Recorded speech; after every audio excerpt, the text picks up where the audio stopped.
وہ مطلب ہے کہ مسافرت میں انتقال ہو گیا. تو پہلی دفعہ جب طائف حاضر ہوئے تو ان کی زیارت، اس وقت ان کی قبر نظر آتی تھی، کھلی تھی. جب تو انہوں نے دیوار کر دیا، اس دفعہ حاضر ہوئے تو کھلی تھی قبر مبارک. وہاں پہ وہ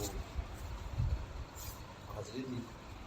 حاضری دیتے ہی جیسے میرا دل پکڑا گیا، یعنی مجھے ایسے لگا کہ جیسے ایک دکھ کی کیفیت آ گئی مجھے، اور مجھے ایسا لگا کہ حضرت مسافرت میں، کیونکہ مدینہ شریف میں وسلم کے پہلو میں رہنا اور پہلے تمنا تو کس کی نہیں ہوتی.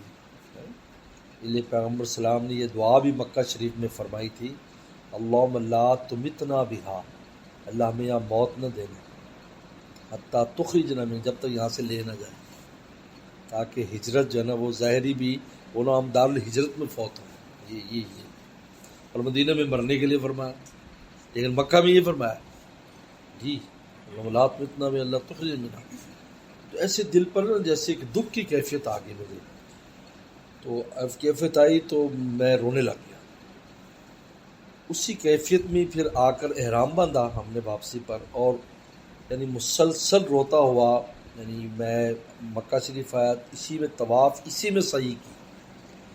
پھر اس میں میں نے اپنے لیے، اپنے آل اولاد کے لیے اور احباب کے اور ان کے آگے نسلوں کے لیے، میں نے کہا اللہ، حضرت تھانوی نے 3 باتیں کی تھی، تو چوتھی میں بھی کہ ان کو علم کی نعمت بھی دے. سبحان اللہ. علمی نعمت بھی، یہ میں نے مانگا، کیونکہ عبداللہ بن عباس کو رسول اللہ نے علم کے لیے فرمایا تھا، فقہ فی الدین معلم التاویل، اور میں ان کو دین کا فقیہ بنا دے اور تفسیر کا علم دے دے. یہ ان کی امتیازی شان تھی.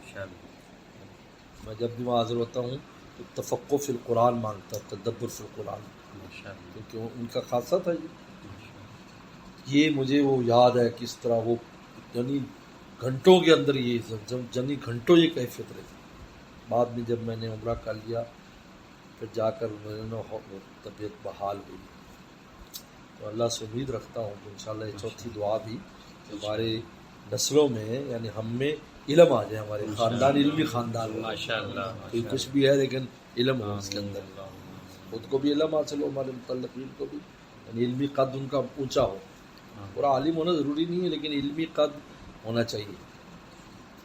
اور باقی 3 نمبر کے 3 حضرت تھانوی کی وہ دعائیں، وہ بھی فراخی دنیاوی دے، حاج نصیب اور آخرت میں مغفرت. یہ ہے تو بہرحال دعا مانگنا تو عام ہے کہ اللہ تعالیٰ قبول کرنے کا. ماشاءاللہ.